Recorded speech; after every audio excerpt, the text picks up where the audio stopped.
अस्सलाम वालेकुम जी। तमाम बहन और भाइयों को मेरी तरफ से सलाम और सुबह बखैर जी। आज छुट्टी थी फ़ातिमा को स्कूल से, इसलिए सुबह उठते ही वो भी ज़रा फ्रेश थी और मैंने भी सोचा कि घर के जितने भी काम हैं वो निपटा लें, क्योंकि एक दिन रह गया। हो सकता है कल रोज़ा हो जाए, अगर कल नहीं हुआ तो फिर परसों तो लाजमी हो जाएगा। और अभी करने वाले हमारे बहुत सारे काम जो हैं वो पड़े हुए थे। तो आज मैं बना रही थी जी आलू के समोसे घर की डो बनाकर, क्योंकि मेरे हस्बैंड जो है वो चिकन वाले समोसे जो है वो नहीं खाते। तो उनके लिए हमें रमज़ान में फिर आलू के समोसे बना कर रखने पड़ते हैं। कुछ समोसे मैं बनाऊंगी घर की बनाई हुई मैदे की डो से, और कुछ जो सामान बच जाएगा उसका फिर हम बना लेंगे बाज़ार की पट्टी से आलू के समोसे। तो अभी बन रहे थे जी आलू के समोसे। सुबह सुबह ही मैंने सोचा कि मैं पहले ये काम निपटा लूँ, उसके बाद ही बाकी के काम करते हैं, क्योंकि फ़ातिमा को छुट्टी है, वरना अगर ये स्कूल जाए तो मेरी ड्यूटी है पहले इसको छोड़ कर आना, फिर इसका लंच पहुँचाना 10:30 बजे, और उसके बाद फिर बहुत जल्दी ही इसकी छुट्टी का टाइम हो जाता है 1:15 पर इसको लेकर आना, एकेडमी पहुंचाना। लेकिन आज इन सारे कामों से थी हमें छुट्टी, इसलिए मैंने सोचा कि घर के काम करते हैं। इसके साथ साथ जी आज हम डालेंगे अचार। मेरे घर में लीमू लगे हुए थे माशाल्लाह काफ़ी सारे, 2-3 पौधों पर, और वो अब ख़राब होकर नीचे गिरना शुरू हो गए हैं, ज़्यादा पक गए हैं। तो मैं हमेशा ही हर साल उनको ज़ाया नहीं करती। हम डालेंगे जी लीमू, गाजर और हरी मिर्च का अचार। और इसका तरीका भी मैं आपको बता देती हूँ कि हम लोग अचार कैसे डालते हैं, और इसको आप 1 साल के लिए पूरा रख सकते हैं स्टोर करके, ये ख़राब नहीं होता। शर्त ये है कि अगर आप इसको किसी एयर टाइट बर्तन में रखें और इसमें गीला चम्मच या गीला हाथ आपने नहीं डालना, तो फिर आपके जो अचार है ये पूरा साल ठीक रहता है। साथ साथ जी बना रहे थे हम लोग देसी घी, और मैंने कहा ये भी आपको दिखा दें कि घी हम बना कर रख रहे हैं रमज़ान से पहले, क्योंकि रमज़ान में पराठे बनेंगे। सब लोग हैं घर में, 3-4 मुलाजिम हैं माशाल्लाह, और मैं ख़ुद भी हूँ, रोज़े रखेंगे हम लोग। अल्लाह ताला सब खैरियत रखे। मेरी तबीयत देखें कितनी ख़राब है, मेरी आवाज़ से आपको लग रहा होगा मुझे बहुत ज़्यादा फ्लू हो गया है। घर में ये 1-2 बच्चों को हुआ था, हेल्पर्स को, तो उनसे फिर ये वायरस जो है वो छोटे बच्चों को भी लग गया, और मेरा भी गला बहुत ख़राब है। तो इसीलिए आज व्लॉग भी थोड़ा लेट ही बनाया है, क्योंकि मुझसे बोला नहीं जा रहा था, तो इसलिए। तो ये हो रहा था जी साथ साथ घर का काम काज, जो कि सफाई सुथराई भी करानी थी, और मुझे अपनी रूटीन के कामों के साथ साथ ये 1-2 काम कराने थे, और किचन भी हमारा साफ़ करने वाला था, आज उसकी डीप क्लीनिंग हम कराएंगे, और साथ साथ ये सारी चीज़ें चलती रहेंगी। इसके अलावा मैं आपको बताऊंगी आज एक बहुत अच्छा वजीफ़ा, जो कि आपने पहले रमज़ान के दिन रोज़ा रख कर असर की नमाज के बाद करना है, तो इंशाल्लाह आपको पूरा साल किसी भी वजीफ़ा की मज़ीद ज़रूरत नहीं पड़ेगी, क्योंकि आपको पता है कि रोज़े की हालत में तो अल्लाह ताला वैसे ही इंसान की दुआएं कितनी कबूल करते हैं। और फिर साथ में अगर आपने इस तरह से ये अमल कर लिया, ये पढ़ लिया, तो इंशाल्लाह आपके पूरे साल की हाजतों के लिए, आपकी परेशानियों के लिए, कारोबार में बरकत के लिए, घर में रोज़ी की तंगी हो उसके लिए, या कोई भी आपकी जायज़ हाजत हो उसको पूरा करने के लिए ये अमल बहुत ही मुजरब है। चलिए जी पहले हम बात कर लेते हैं उस अमल की ही। तो साथ साथ गोश्त मैंने आज मंगवा लिया था, क्योंकि गोश्त भी हमारा ख़त्म होने वाला था, तो रमज़ान से पहले ये सारी चीज़ें जो थी वो लाकर रखनी ज़रूरी थी, क्योंकि फिर बनता है फ़ातिमा के लिए भी गोश्त, और घर में कोई अफ्तारी होगी, कोई मेहमान आएंगे इंशाल्लाह, तो फिर गोश्त तो उसके लिए चाहिए होगा। तो कीमा और गोश्त इसके पैकेट बनाकर हम इसको अच्छे से फ्रीज़ करेंगे, और साथ में हम फ्रीज़र भी धुलवा रहे थे आज, क्योंकि फ्रिज हमने दोनों कल साफ़ कर ली थी, आज फ्रीज़र की बारी थी। चीज़ें स्टोर करने से पहले फ्रीज़र को अच्छे से वॉश करना जो है वो भी ज़रूरी था। तो चलिए जी बताती हूँ आपको पहले वो अमल में। करना आपने ये है कि जब आपने रोज़ा रखा हो, या आपने ना भी रखा हो, किसी ने अगर कोई बहन भाई बीमार है या वो रोज़ा नहीं भी रख सकता, तो तब भी आप इस अमल को कर सकते हैं असर की नमाज के बाद।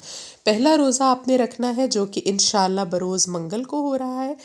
तो मंगल वाले दिन आपने रोज़ा रख के असर की नमाज अदा करनी है, और वहाँ से उठना नहीं, किसी से भी कलाम किए बगैर आपने ये करना है कि आपने 7-7 मरतबा अव्वलो आखिर दरूद इब्राहिमी पढ़ना है। कोई तस्बीह अपने पास रख लीजिए।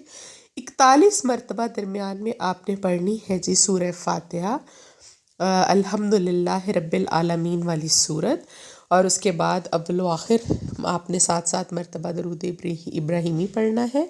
और पढ़ने के बाद आप अल्लाह ताला से दुआ कीजिए, जो भी आपकी हाजत है इंशाअल्लाह वो ज़रूर पूरी होगी, क्योंकि रोज़े की हालत में अल्लाह ताला इंसान जो है वो अल्लाह ताला के बहुत करीब होता है, और अल्लाह आपकी दुआओं को रद्द नहीं करते।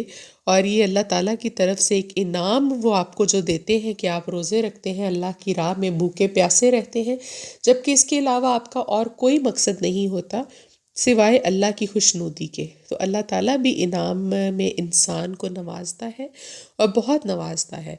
अल्लाह ताला सबको तौफीक दे, तमाम मुसलमानों को ये रोज़े रखने की और इनको निभाने की, और सेहत सलामती दे। अल्लाह ताला अमन अमान रखे हम सब की ज़िंदगियों में। ये बहुत बड़ी चीज़ होती है। रिस्क जो है वो देखें आनी जानी चीज़ है, कभी किसी के पास ज़्यादा है तो किसी के पास कम है, और रिस्क का वादा अल्लाह ताला की ज़ात ने किया है और उसने आपको दे ही देना है। तो ये अमल आप कीजिएगा ज़रूर इंशाअल्लाह, तो आपकी हाजतें जो है वो पूरी होंगी। अल्लाह से दुआ कीजिएगा, और दुआ करने के बाद आप फिर जाए नमाज से उठ जाए और जो आपके रूटीन के काम है आप करें। अभी देखिए जी, फ़ातिमा जो है वो अपना नाप दे रही थी टेलर को। हमारी कॉलोनी में ही ये एक नए टेलर आए हैं, और फ़ातिमा के लिए मैं काफ़ी सारे कट पीसेस में से और लॉन के पीसेस ला के मैंने रखे हुए थे, वो मैंने सारे इसके सिलने के लिए दिए हैं कि किसी की पटियाला शलवार बना दें कुर्ते के साथ, किसी का गोल घेरे वाला कुर्ता बना दें। बच्चों को बहुत प्यारे लगते हैं गर्मियों में, और ये जो रेडीमेड कपड़े होते हैं ये गर्मियों में बच्चों को कंफर्टेबल नहीं रहते, क्योंकि गर्मी हमारे इलाके में काफ़ी ज़्यादा शदीद होती है आम जगहों की निस्बत। तो इसलिए लॉन के कपड़े जो हैं वो अच्छे रहते हैं। और अभी तो माशाल्लाह से ये ट्यूशन भी जाया करेगी, तो रोज़ाना इसको अच्छे अच्छे प्यारे से कपड़े पहना कर भेजेंगे। तो ईद पर मैंने सोचा था, मैं गई थी एक दिन लिबर्टी, तो मैंने वहाँ मिनी माइनर पर बच्चों के बहुत प्यारे कपड़े जो थे वो देखे, एक जैसे कुर्ते और पटियाला शलवारें, वो मैं खदीजा और फ़ातिमा के लिए इंशाल्लाह ईद पर लेकर आऊँगी। मुझे बहुत अच्छे लगे थे, लेकिन एक का साइज़ अवेलेबल था, दूसरे का उन्होंने कहा कि छोटी बच्ची का साइज़ अवेलेबल नहीं है। तो ईद पर हमारे पास इस तरह की बहुत सी वैरायटी आएगी डिफरेंट साइज़ेस में, तो मैंने सोचा चले फिर मैं ले लूँगी। तो साथ साथ अभी हो रहे थे जी काम, देखिए फ्रीज़र वॉश हो रहा था और इतना गंदा था, जब मैंने बाहर आकर देखा तो अली अपनी तरफ से फ्रीज़र को वॉश कर चुका था। दोबारा से मैंने सारी इसकी सफाई करवाई, और करवाने के बाद फिर इसको हमने खुश्क करके इसमें फ्रीज़ कर दिया था जी गोश्त, और जो सामान मैं बनाऊंगी आज समोसे उसको भी हम साथ में ही फ्रीज़ कर लेंगे। खदीजा अभी बैठी पराठा खा रही है जी, पराठा इसका बहुत फेवरेट है।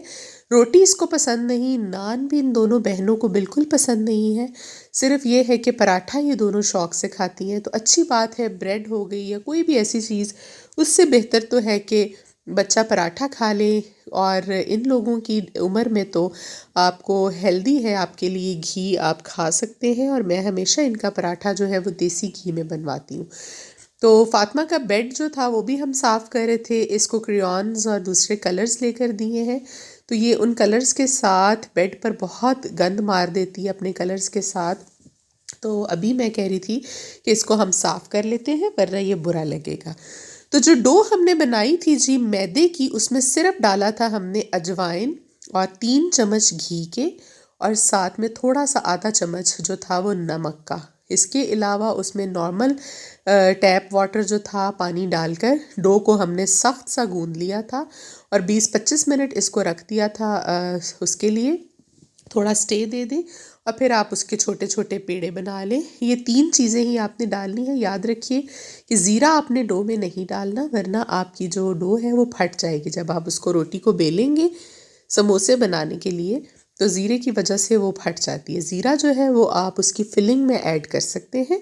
और ये साथ साथ बच्चियाँ जो थीं वो लेमन उतार रही थी, मैंने कहा कि आप सारे लेमन ना उतारें, क्योंकि रमज़ान में दिल चाहता है कि आप लेमन का वो पानी बनाकर स्कंजीन पिए, या फिर शरबत में इसको हम डाल सकते हैं। और लेमन बहुत महंगे भी हो जाते हैं रमज़ान में, तो आधे मैंने उतरवा लिए थे तकरीबन, और हाफ़ जो थे वो मैंने वहीं रहने दिए थे कि रमज़ान में हमारे काम आएंगे। लास्ट ईयर मैंने ये किया था कि इनको उतार कर सबको फ्रीज़ कर लिया था, वो भी मेरा तरीका जो है वो ठीक नहीं रहा, ये बहुत ज़्यादा कड़वे हो गए थे और इनका रस भी अच्छे से बाद में नहीं निकला। और एक मर्तबा इसका जूस निकाल कर फ्रीज़ किया था, उसका भी वो टेस्ट नहीं रहा। तो इस मर्तबा हमने पौधे पर ही रहने दिए।